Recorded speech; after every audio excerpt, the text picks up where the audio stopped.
நீங்கள் பார்த்து கொண்டிருப்பது உங்கள் ஜாஷ்வா டிவி. சகல ஜனங்களுக்கும் நற்செய்தி.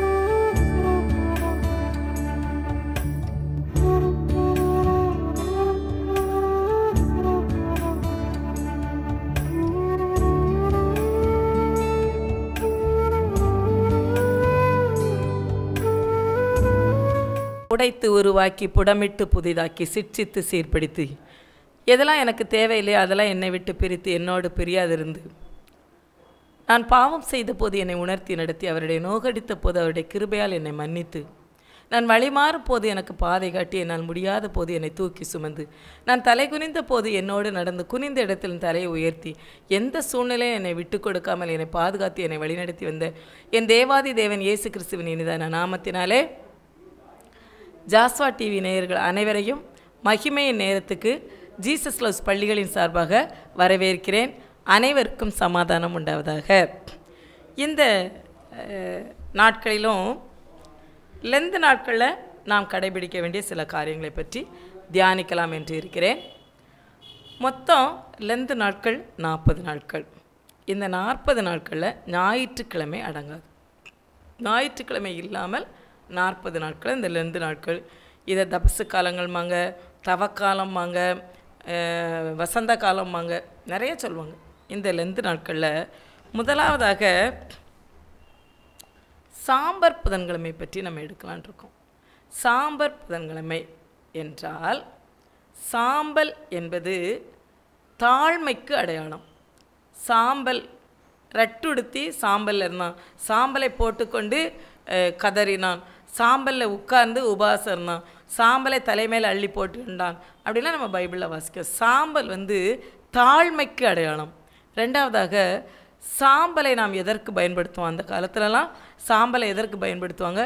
பல் துலக்குவதற்கு, சுத்தப்படுத்துவதற்கு, பாத்திரம் துலக்குவதற்கு, சுத்தப்படுத்துவதற்கு. தாழ்மை, சுத்தம், இதற்கு அடையாளம் தான் இந்த சாம்பல். இந்த சாம்பர் புதன்கிழமையில் இருந்து ஈஸ்டர் வரைக்கும் ஞாயிற்றுக்கிழமை அல்லாமல் எடுத்து பார்த்தோன்னா 40 நாட்கள். இந்த 40 நாட்கள்லையும் நல்ல விஷயங்களை நம்ம பழகணும், தீயவற்றை கழிக்கணும். இந்த 40 நாட்கள் மட்டும் அல்ல, நல்ல விஷயங்களாக பழகிட்டு வந்தோன்னு வைங்களேன், அதை தொடர்ந்து அப்படியே நம்ம நல்ல விஷயத்தை தான் பழகுவோம். லெந்து நாட்கள் முடிஞ்சோடனே அதை விடக்கூடாது, விட மாட்டோம். ஒரு வேளை நல்ல விஷயங்களை நம்ம பழகாமல் தீயவைகளெல்லாம் விடாமல் இருந்திருந்தோம் அப்படின்னா நம்ம லெந்து நாட்கள் மற்ற நாட்கள் ஒன்று போல தான் இருப்போம். ஆனால் இந்த லெந்து நாட்கள் நம்மளை புடமிட்டு புதிதாக்குவதற்காக, சீர்படுத்துவதற்கான நாட்கள். இந்த நாட்களில் நாம் நல்ல பழக்கங்களை பழகிக்கொண்டு தீயவைகளெல்லாம் விட்டுட்டோம் அப்படின்னா அது அப்படியே தொடர்கதை ஆயிரும். லெந்து நாட்கள் மட்டுமல்ல, வாழ்நாள் முழுவதும். அது மட்டும் இல்லை, இந்த லெந்து காலத்தில் நம்ம உபவாசத்துக்கு முக்கியத்துவம் கொடுப்போம். நம்ம உபவாசம் அப்படின்னு சொன்ன உடனே உணவை தூரத்தில் வைக்கிறது தான் உபவாசம் அப்படின்னு நம்ம நினைப்போம். உணவு மட்டும் இல்லை, நம்மளுக்கு ஆசீர்வாத தடையாக இருக்கிறது, ஆண்டவரை நோக்கி பார்ப்பதற்கு தடையாக இருக்கிறது, சிலுவையை தியானிப்பதற்கு தடையாக இருக்கிற எல்லாவற்றையுமே நம்ம ஒதுக்கணும். உணவை மட்டும் ஒதுக்குவது உபவாசம் அல்ல, மொபைலையும் ஒதுக்க வேண்டும். அதுதான் உண்மையான உபவாசம். ஆண்டவருக்கு கொடுக்கக்கூடிய நேரத்தை எதெல்லாம் பறிக்கோ அதையெல்லாம் நம்ம விட்டுறணும். அதுதான் நமக்கு உண்மையான உகந்த உபவாசம். அப்படிப்பட்ட உபவாசத்தை நாம் இந்த லெந்து நாட்களில் கடைபிடிக்க வேண்டும். ஒருவேளை இந்த லெந்து நாட்களில் நம்ம உபவாசம் இருக்க முடியலை, இல்லை ட்ரெடிஷ்னலான உபவாசம், அப்படி நம்ம இப்படி தான் இருக்கணும் அப்படி தான் இருக்கணும், நம்மளை சில கட்டுப்பாடுகளை விட்டுட்டு ஆண்டவரை நோக்கி பார்க்கும்போது நாம் எப்படி உபவாசம் இருக்க வேண்டும் என்று அவர் நமக்கு கற்றுக் கொடுப்பார். நம்ம லெந்து நாட்களில் பொதுவாக உபவாசம் இருக்கவங்க என்ன செய்வாங்கன்னா, லெந்து நாட்கள் என்றாலே நம்ம நான்வெஜ் நாங்கள் சாப்பிட மாட்டோம், நாங்கள் பூ வைக்க மாட்டோம் அப்படின்னு சொல்லுவாங்க. ஆனால் எல்லார் வீடுகள்லையும் இந்த லெந்து நாட்களில் ஒரு உண்டியல் கொடுத்துருப்பாங்க. எதற்கான? சுய வெறுப்பு காணிக்கை போடுவதற்கான உண்டியல். அது சுயத்தை வெறுக்குது. சுயத்தை வெறுப்பதுனா என்னென்னா, மற்ற நாட்களெல்லாம் நம்ம என்னதெல்லாம் விரும்பி செய்தோமோ அதையெல்லாம் விட்டு ஒருவேளை அதற்கு நம்ம பணம் செலவழிக்கிறதுனா அதை விட்டுட்டு அந்த காசை உண்டியலில் போடணும். ஒருவேளை நம்ம பூ வைக்கக்கூடாது அப்படிங்கிறது எப்படி அப்படின்னா, காசு கொடுத்து நம்ம பூ வாங்கியிருந்தோம்னா அந்த லெந்து நாட்களில் காசு கொடுத்து பூ வாங்குறதை விட்டுட்டு அந்த காசை உண்டியலில் போடணும். பூ வைக்கக்கூடாதுன்னு யாரும் சொல்லலை. நம்ம செலவழிக்கிற செலவினங்களை சுருக்கி அதை சுயத்தை வெறுத்து இந்த உண்டியலில் போடணும். ஒருவேளை நம்ம நான்வெஜ்ஜு சாப்பிடலை, நாங்கள் எந்த நாட்களில் சாப்பிட மாட்டோம்னா நான்வெஜ்ஜுக்கு என்ன காசு நம்ம செலவழித்தோமோ அதை அந்த உண்டியலுக்குள்ளே போடணும். அதுதான் சுயவெறுப்பு காணிக்கை.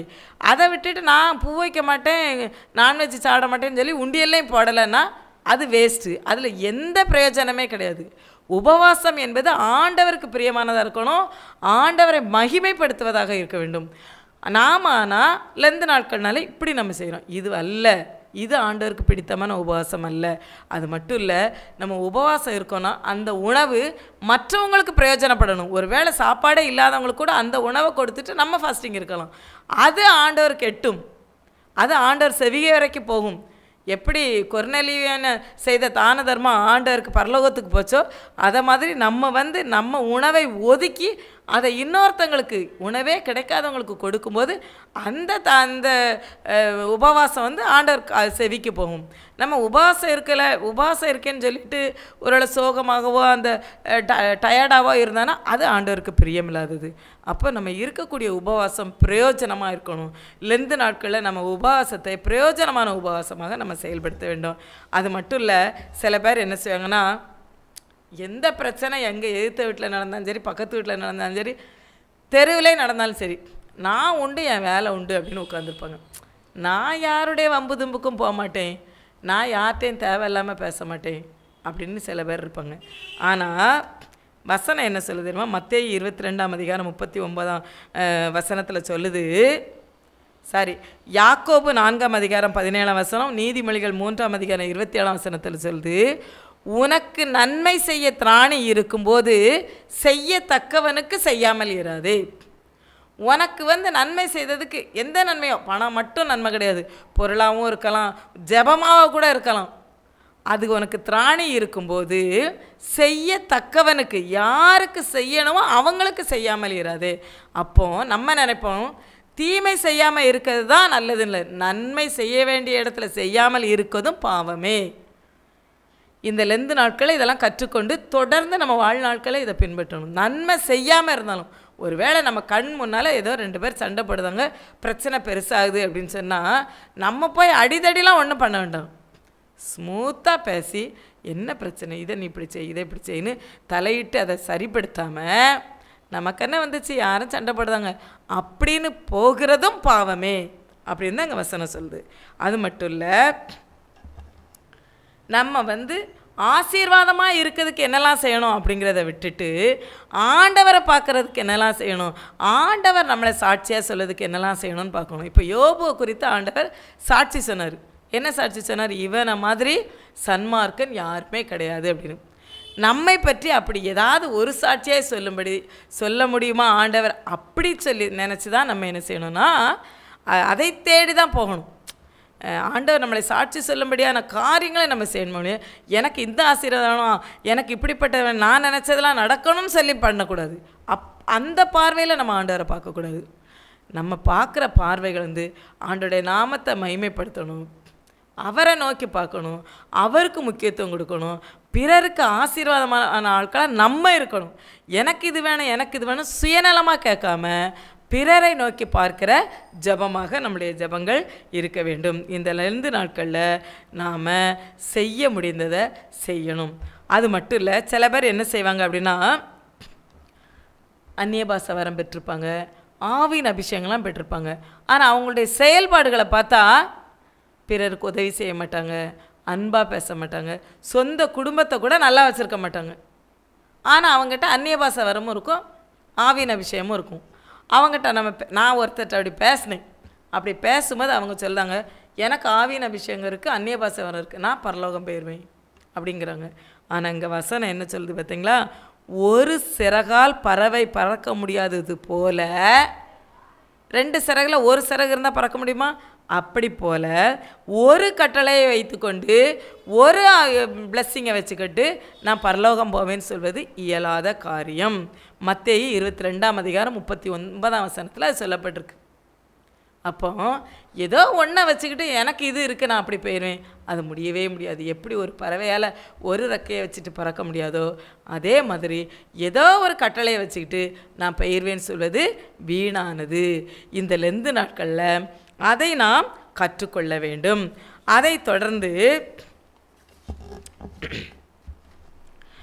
மற்றவங்கிட்ட போய் பிளஸ்ஸிங்கை சொல்லி சொல்லி சொல்லி அவங்கள மனம் திரும்ப பண்ணாமல், ஆண்டவர் எவ்வளோ அற்புதமானவர், அவர் எவ்வளோ அதிசயமானவர், அவர் நமக்காக ஜீவனை கொடுத்தவர், நமக்காக நம் மனிதனோடு மனிதராக இங்கே வாழ்ந்தவர், ஜீவனை கொடுத்து திரும்பவும் உயிர் தெழுந்தவர்னு சொல்லி ஆண்டவரை மகிமைப்படுத்துகிற மாதிரி பார்க்கணும். இப்போ நம்ம சகையின்னு ஒரு மனுஷனை நம்ம பார்த்தோம்.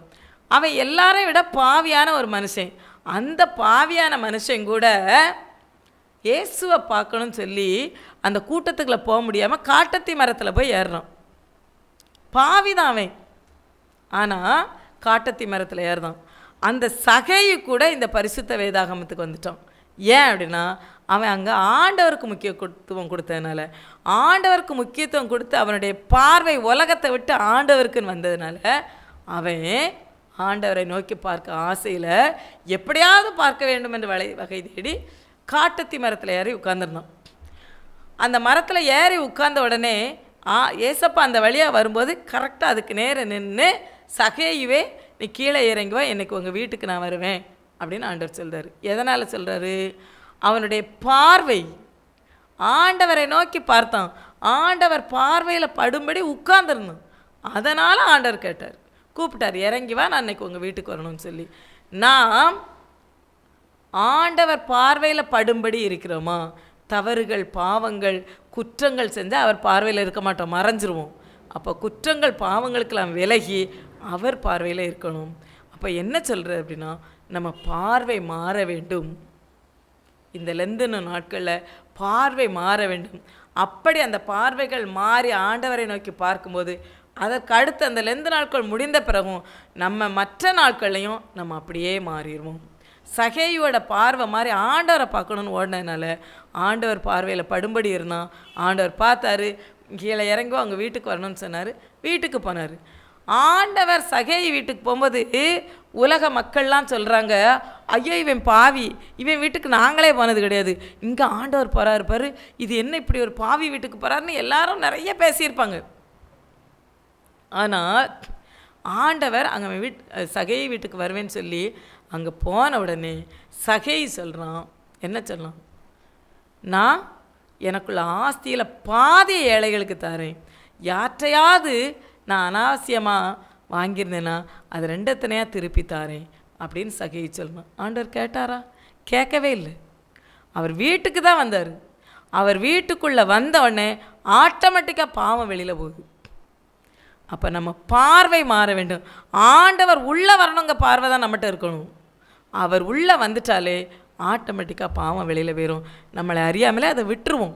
அப்போ அவர் வருவதற்கு இடம் கொடுத்தான் சகையை. உன் வீட்டுக்கு வரணும்னு சொன்னேன், சரின்னு ஓடி வந்தான். ஐயோ நான் பாவி, என் வீட்டுக்குள்ள நீங்கள் வர முடியாது ஏசப்பா அவன் சொல்லலை, வர சொன்னான். அதனால் ஆண்டவர் கேட்காமலே எல்லா பாவத்தையும் அறிக்கையிடுதான். நான் யார்கிட்டயே வாங்கினா கொடுத்துருந்தேன், என் ஆஸ்தியில் பாதியை தரேன், ஆண்டவர் சொல்லாமலே செய்கிறான். ஏன்னா அவர் உள்ளே வந்துட்டார். அதனால் அவன் பாவத்தெல்லாம் அறிக்கையிடுதான். உடனே ஆண்டவர் சொல்கிறாரு, இந்த வீட்டுக்கு ரட்சிப்பு வந்தது. ஏன்? சகேயோட பார்வை மாறினதுனால அந்த வீட்டுக்கு ரட்சிப்பு வந்தது. இன்றைக்கு நாமும் உலகத்தையே பார்த்துட்டு, என்ன ஊரில் உலகத்தில் செய்யாததே நான் செஞ்சுட்டேன், இல்லை ஊரில் உலகத்தில் செய்யாத என் பிள்ளை செஞ்சுட்டு இப்படின்னு பேசாமல், ஊரும் உலகமும் ஆண்டவருடைய பார்வைக்கு ஆனது கிடையாது. அவர் என்ன நினைக்கிறார்? எவ்வளோ பெரிய பாவியாக இருந்தாலும் மன்னிக்கிற ஆண்டவர். அவர் பட்சபாதம் இல்லாதவர். அவர் ஏழை பணக்காரன், இந்த ஜாதி அந்த ஜாதி, இந்த மதம் அந்த மதம் பார்க்காதவர். எவ்வளோ பெரிய பாவியாக இருந்தாலும் மன்னிக்கக்கூடியவர். அவருடைய இருதயத்தில் இடம் கொடுத்தா போதும், அவர் உள்ளே வந்துடுவார், ரட்சித்துருவார். அப்போ நம்ம பார்வை எப்படி மாற வேண்டும்? பாவத்தை விட்டு விலகி ஆண்டவரை நோக்கி பார்க்கும்போது அவர் உள்ளே வருவார், நம்ம ரட்சிக்கப்படுவோம். அப்போ இந்த லெந்து காலங்களில் நம்மளுடைய பார்வை மாற வேண்டும். அதற்கடுத்து நம்ம இறைவனை அறிந்தும் அறியாதவர்களாக இருக்கணும். அதாவது கரெக்டாக சொல்லணும்னா பெயர் கிறிஸ்தவர்களா, கிறிஸ்டின்னா அவ்வளோதான், கிறிஸ்துவ எனக்கு தெரியும் அவ்வளோதான். அந்த இதில் எந்த பிரயோஜனமே கிடையாது. நிறைய நேரத்தில் ஒர்ஷிப் பண்ணுற இடங்கள்லாம் பார்த்திங்கன்னா இருதயத்தை திறக்காமல் வாயை திறந்தால் ஒரு பிரயோஜனம் கிடையாது. ஆண்டவர் இருதயத்தை தான் பார்க்குற, வாயை அவர் பார்க்கவே இல்லை. இருதயங்களை ஆராய்ந்து அறிந்திருக்கிற தேவன் மனுஷன்தான் முகத்தை பார்ப்பான், வாயை செய்தான் பார்ப்பான். அவர் கர்த்தர் இருதயத்தை பார்க்கிறவர்.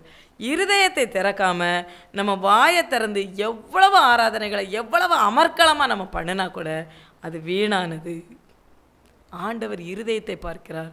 அதனால் இறைவனை அறியாமலோ அறிய தெரியாமலோ அறிய விரும்பாமலோ இருந்தால் அவரை அறிந்து கொள்ள வேண்டும். ஆண்டவர் எப்படிப்பட்டவர்னு பார்த்தீங்கன்னா, பாவிகளெல்லாம் அவருக்கு பிடிக்கும், பாவிகளெல்லாம் அவர் பார்ப்பார். ஆனால் பாவிகளோடு அவரால் வாழ முடியாது. குடியாரனெல்லாம் அவர் நேசிப்பார். குடியாரன் கூட வாழ முடியுமா ஏசப்பா? வாழ முடியாது. அதை விட்டுட்டு வந்தால் தான் வாழ முடியும்.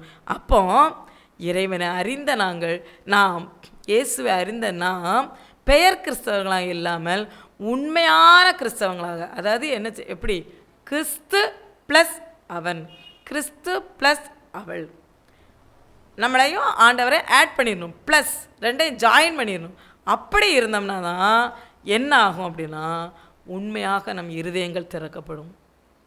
அப்படி இல்லாமல் ஏதோ நான் ஆலயத்துக்கு போகிறேன், ஒர்ஷிப்பில் கலந்துக்கிடுறேன், காணிக்கப்படுறேன், தசமபாகம் கொடுக்கேன், ஞாயிற்றுக்கிழமை நான் எங்கேயுமே போக மாட்டேன், தவறாமல் போயிடுவேன், எந்த கன்வென்ஷன் நடந்தாலும் போயிடுவேன், எந்த ஃபாஸ்டிங் ப்ரேயர் நடந்தாலும் போயிடுவேன், அது வேஸ்ட். அதை ஆண்டவர் கேட்கவே இல்லை. இருதயத்தை தான் அவர் கேட்காரு.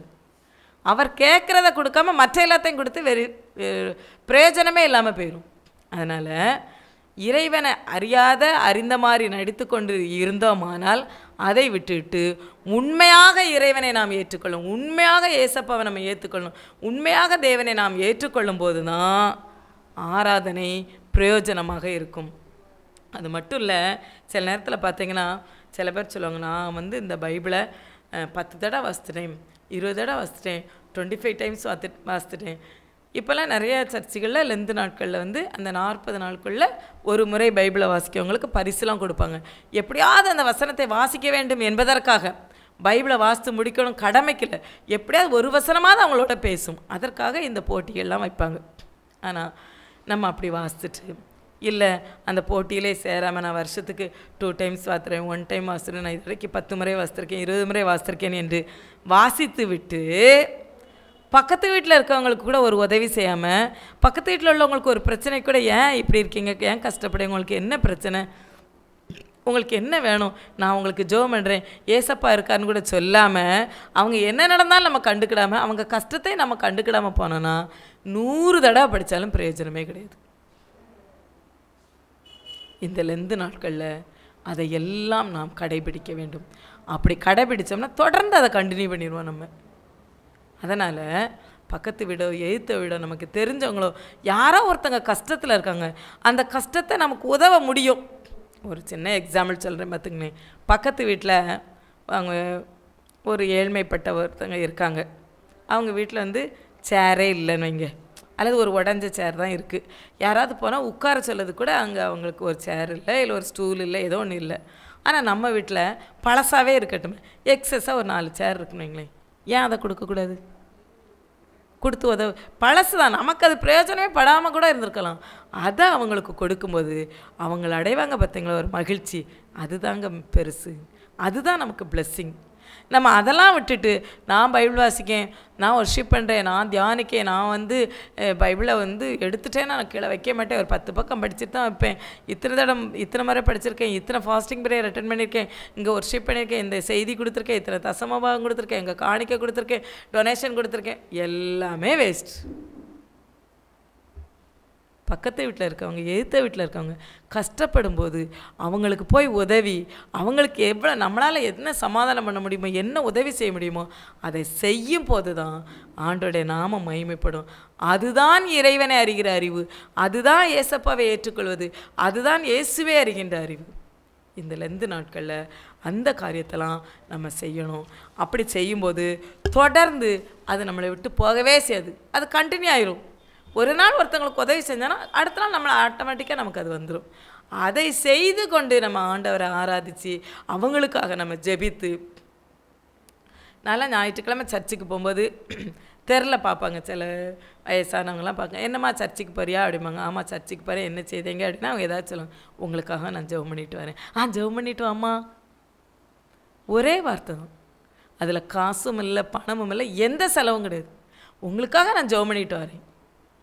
ஜெபம் பண்ணிட்டு வாம்மா, எனக்கு கண்ணு வலிக்கு, எனக்கு ஜெபம் பண்ணிட்டு வரேன் அப்படின்னு ஒரு வயசான அம்மா சொன்னாங்க. சர்ச்சுக்கு போயிட்டு ஜெபம் முடித்து வாரேன், தற்செயலாக அவங்க வீட்டை விட்டு வெளியில் வராங்க. நல்லா இருக்கீங்களா, உங்களுக்காக ஜெபம் பண்ணிட்டு வந்தேன். அப்படியாம்மா அப்படின்னாங்க. இனிமேல் உங்களுக்கு கண்ணு வலியே வராது, அப்படியே வாக்கு பொண்ணாக இருக்கட்டும், ஏசப்பாட்ட கேளுங்க, உங்களுக்கு இனிமேல் கண்ணு வலியே வராதுன்னு. இது என்னது, ஒரு பெரிய உதவியே கிடையாது. போகும்போது சொல்லிட்டு போயிருக்கோம். ஆலயத்துக்கு போகும்போது எத்தனையோ ஜெப குறிப்புகள் பண்ணும்போது அவங்களுக்கும் பண்ணுறோம். ஒரு சாதாரண உதவி தான். அவங்களுக்கு எவ்வளோ சந்தோஷம், உன் வாக்கு பொண்ணாக இருக்கட்டுமா, எனக்கு இனிமேல் வலிக்காதோ அப்படின்னு கேட்காங்க. இப்படிப்பட்ட சின்ன சின்ன உதவிகளெல்லாம் நம்ம செய்யணும். வேறு ஒன்றும் இல்லை. பார்த்து நல்லா இருக்கீங்களா, உங்களுக்காக நான் ஜெபம் பண்ணுறேன் சொல்ல போகிறோம். ஆலயத்தில் முழங்கால் படும்போது அவங்கள நினச்சி ஒரு ஜெபம், அவ்வளோதான். இப்படிப்பட்ட காரியங்களெல்லாம் இந்த லெந்து காலங்களை நம்ம செய்யும்போது ஆண்டோடைய வருகைக்கு நாம் ஆயத்தப்படுவோம். ஆண்டோடைய வருகைக்கு காத்திருப்போம். ஆண்டோடைய வருகை எப்படி இருக்கும் என்று கவனிப்போம். இந்த காரியங்கள்லாம் இந்த லெந்தன நாட்களை நம்ம கவனிக்கும் போது இந்த காரியங்கள் எல்லாம் லெந்து நாட்கள் முடிந்த பிறகும் நம்மளை தொடரும். வசந்த காலம் என்று இந்த லெந்து நாட்களை சொல்லுவாங்க. இந்த லெந்து நாட்களில் தான் எல்லா இலைகளும் உதிர்ந்துடும், மரத்தில் உதிர்ந்து புது தளிர் வரும். பழசெல்லாம் கழிஞ்சு புதுசு. அதே மாதிரி தான் பழைய பாவங்கள்லாம் கழிஞ்சு புது மனுஷியாக்கக்கூடியது அந்த லெந்து நாட்கள். இந்த நாட்களில் என்னென்ன காரியங்களாம் நம்ம புதுசாக கற்றுக்கொள்ள முடியுமோ அதை கற்றுக்கொண்டு தொடர்ந்து அதே காரியங்களை செய்யணும், அதை விட்டு விடக்கூடாது.